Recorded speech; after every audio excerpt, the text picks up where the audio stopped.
Got some breaking news out of the NFL where the San Francisco 49ers and quarterback Brock Purdy have agreed to a 5-year, $265 million contract extension.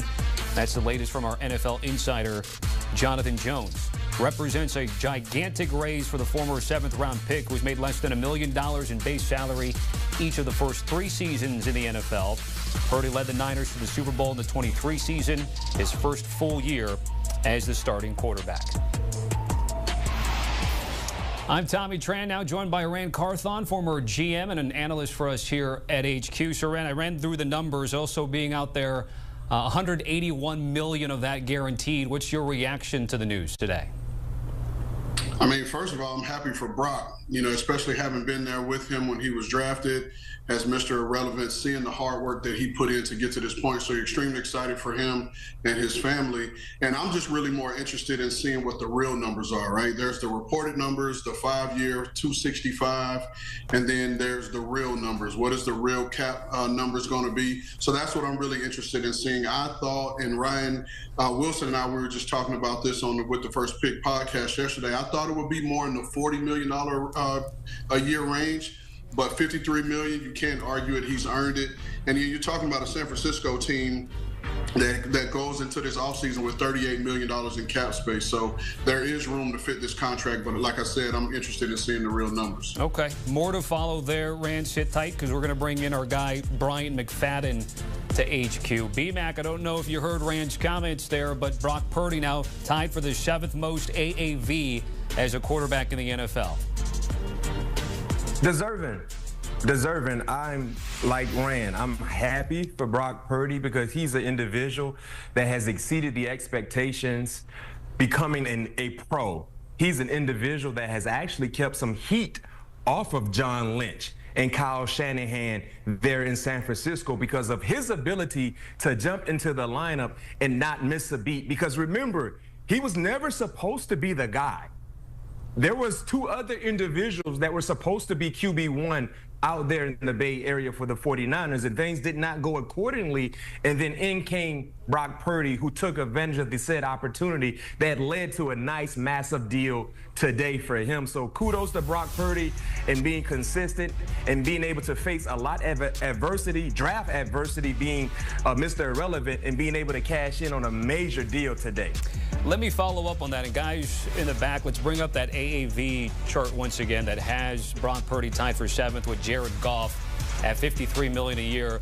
Rand, let me go back to you because the 2 guys that are just ahead of Brock Purdy are both Trevor Lawrence and Tua Tagovailoa, and I'll even throw Jordan Love in there too at $55 million per year. To BMAC's point, if Brock Purdy was not Mr. Irrelevant, he was a highly touted first-round pick, would that have changed maybe perception of what we think this deal is? I think so, to a degree. I'll say that because you're talking about there is a reason why he was Mr. Irrelevant, right? We're talking about the size. We're talking about the arm strength or the perceived lack thereof. However, all Brock has ever done was work to get in this position. I sat in the back of the plane with Brock as a rookie, saw him on road trips with his laptop out, with the call sheet, going through plays, going through the game plan as if he was starting, and this was well before he started. And to B-Mac's point, came into the season, was supposed to be Trey Lance's show. Trey Lance gets hurt, and then you move to Jimmy Garoppolo. Then Jimmy gets hurt. And what people don't realize is it was the Miami Dolphins game of that season, and Brock comes in, first time playing significant snaps, and Kyle Shanahan trusted him to throw the ball 38 times in that game, and we came away with a victory. It's interesting. I think both you guys know this, but BMAC, I'll give you this thought here. Whether it's the first overall pick or Mr. Irrelevant, if you find a guy, you want to try to keep him, right? And Brock Purdy certainly shown that in San Francisco, now the Bay Area, of what he can do. So given everything you know with the Niners, obviously last year with the Rams in the division as well, what's your thoughts on what they're doing right now? Kittle got a deal recently as well. San Francisco 49ers, in your eyes, BMAC, what is it? They're trying to get back to being in that competitive conversation, right? Playoff-like conversation, championship-like conversation. And a year ago was basically an outlier of a year because they were hit with so many injuries, the key components on their team.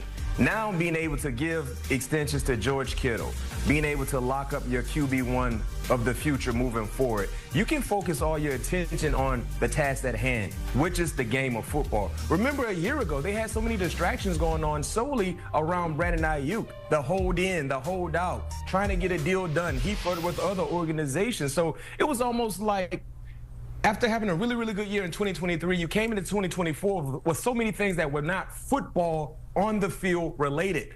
Now you're able to focus all your attention onto the current task at hand. Number one, getting healthy, staying healthy, and being able to be one of the more competitive winning teams that we've seen over the last few years outside of what we saw in 2024.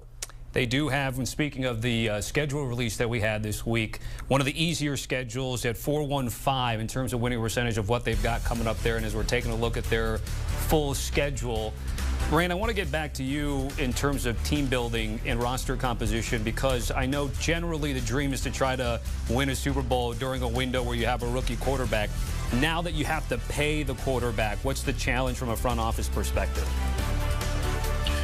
I think traditionally, I think traditionally in what we're looking at now, and we're talking about this $53 million a year range, but I think the better way to look at it is look at it as percentages of the cap.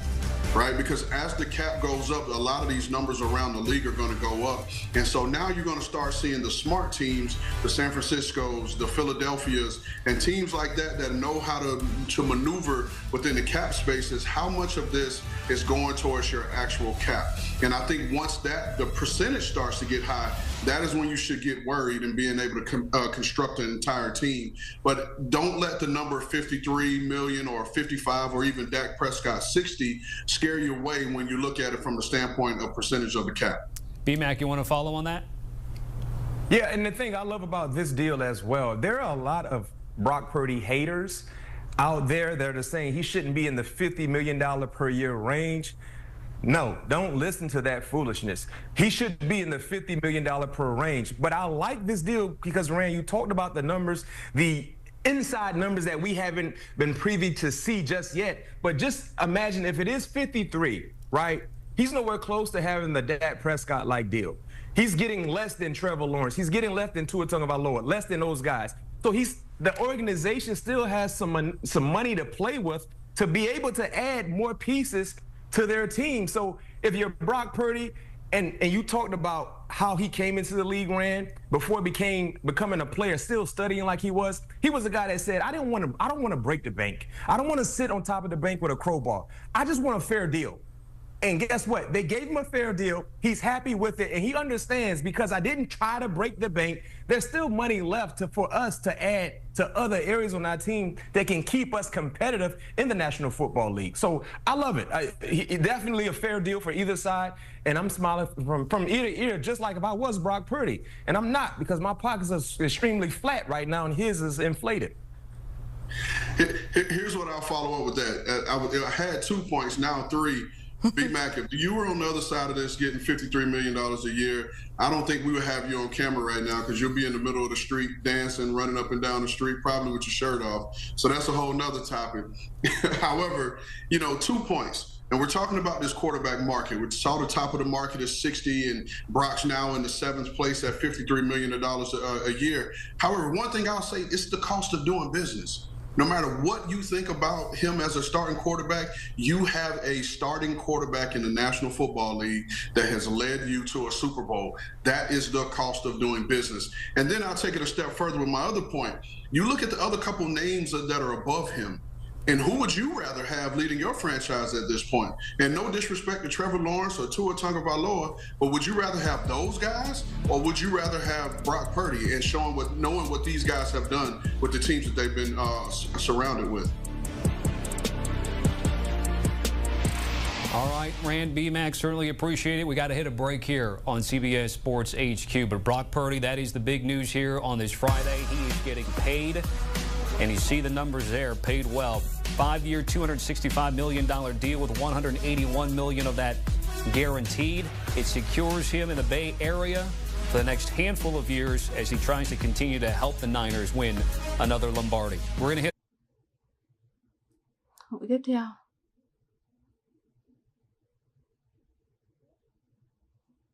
tiếp nha mọi người.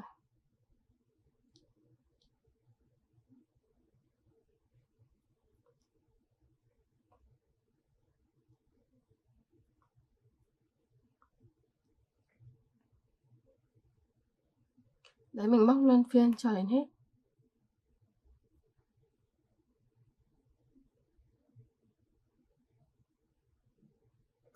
Đấy, mọi người cứ móc lần lượt từng mũi này là được. Tiếp tục những mũi tiếp theo nhá.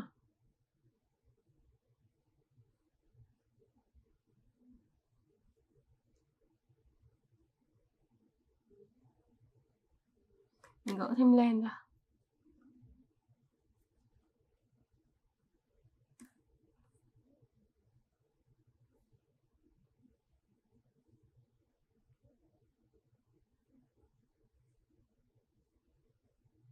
Rồi, mũi nữa này.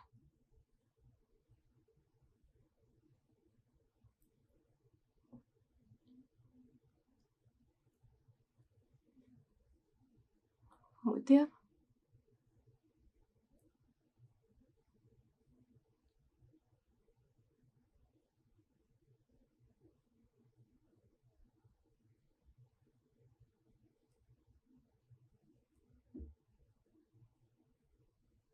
Rồi, một mũi nữa.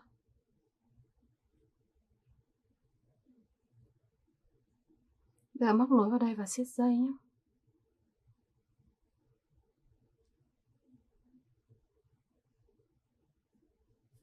Đấy, mình sẽ được một cái hình tròn như thế này. Một cái hình tròn. Bây giờ sẽ đổi màu len này. Đây, mình đổi sang cái màu len màu vàng nhé.